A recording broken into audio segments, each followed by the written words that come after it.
everyone, welcome back to the channel. It is May 5th. It is high time that Charles and I got to the field. We have our New Holland TS110 as well as our John Deere 750 grain drill hooked up. We're getting ready to install the duals on the tractor. We have a new set of duals and we're going to get ready to plant. We'll bring you along. I hope you enjoy. We already have all of the cups set to the middle position, position B, and we have this set according to the pounds per acre we want to put on, and our Scale Tech scale system, it has been reading out 0 for the past hour, so I think we've got that problem solved. Got our manual in the box. Like I said, we're getting ready to dual up the New Holland TS110. That's what we'll get started on. Everything has already been pre-greased and checked over from the last season, so we're squared away as far as that goes. As soon as we get the duals on, we can load the seed hopper and we should be able to head to the field. This is a new to us set of duals.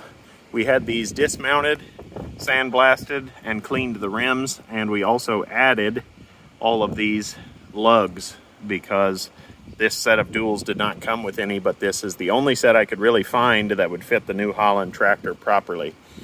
They've got a ton of weather checking and stuff. They very well could be overinflated from the tire shop. I just literally unloaded these this morning, but these are going to run us a long time. Brand new tubes in them. They should last, and we'll also try to keep them inside as best we can, but they'll probably set out eventually. Let's go ahead and get started on that, and we'll bring you along.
I was afraid of this.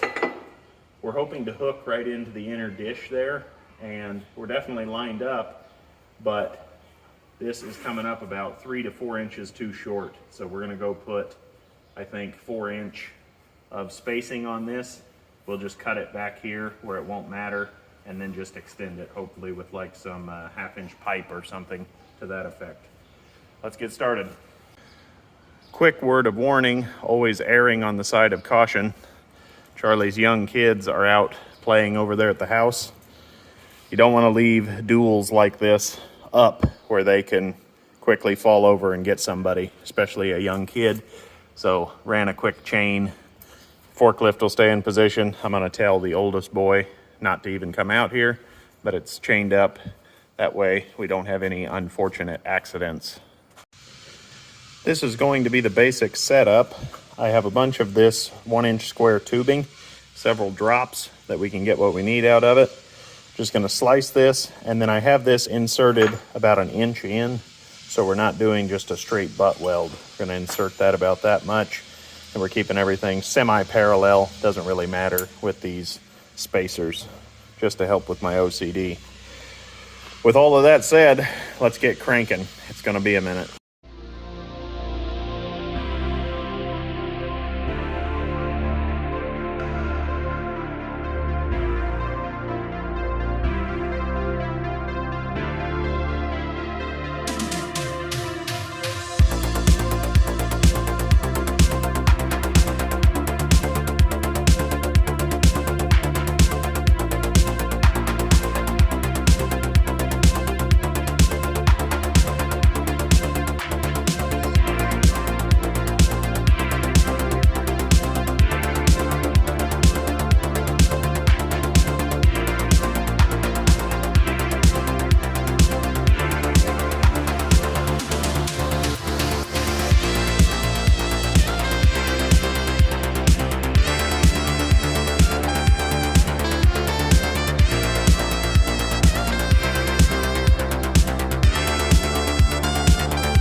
We have all of our units welded out. Came out quite nicely, if I do say so myself. The old T-rail clamp, those will be scrapped. And as you saw in the time lapse, I had to change out 3 spools onto a fresh 11-pounder. There was a partial back there on the fume extractor. Crazy. Now we can head back out and get these puppies installed.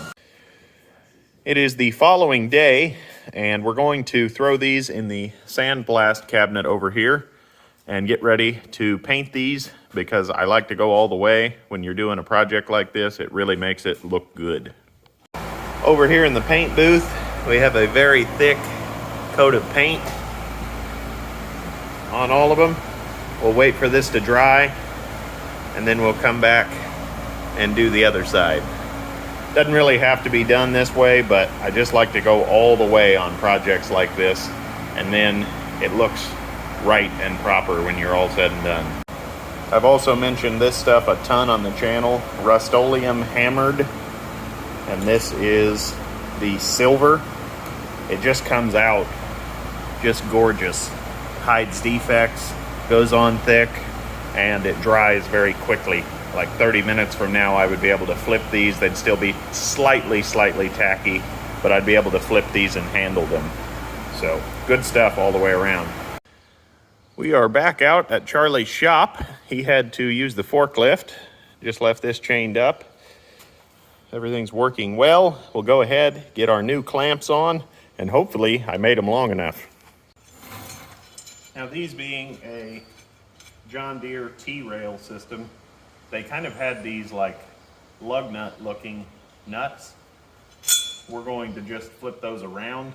It was very odd. Some of these are different sizes, and I did not have a metric or a standard tap that would fit these. It was very odd. So we just kind of used what we had. It is what it is. And we'll just use these old nuts, and worst case scenario, we can always cut these off again and put on some 5/8 11.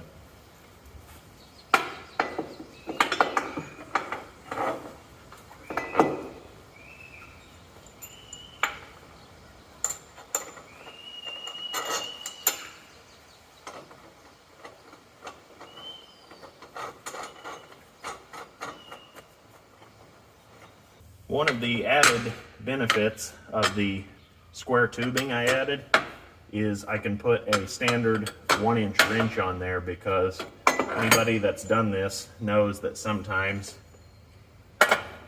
these like to roll off.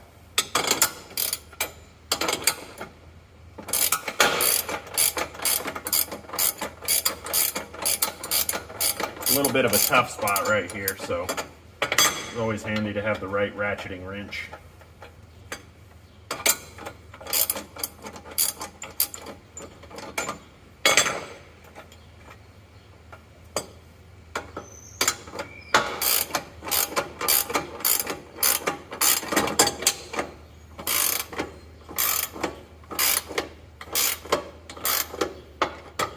Okay, we'll stop on that one for now.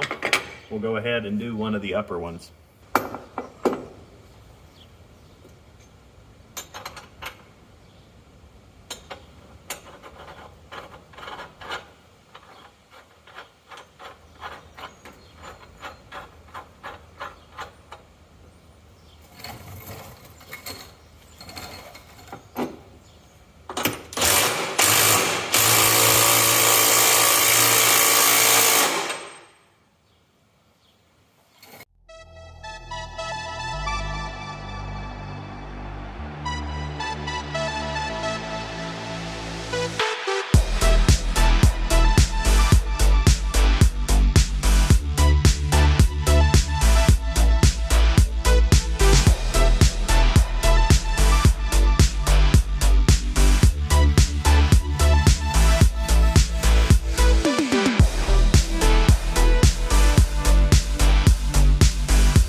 And with that, we are field ready. We already have the drill set. The duals really make the old girl look mean. Quite a nose profile coming at you in the field. Really turned out pretty nice, if I do say so myself. We have to get a pair of nuts for these 2 clamps. I didn't realize that we were short those, and then we'll have 6 clamps per tire. Should be more than adequate. And with that, I'm going to go ahead and wrap up this episode. We are ready to head to the field. If you would, please hit that like button, subscribe if you're new. Thank you all for watching, and we'll see you next time.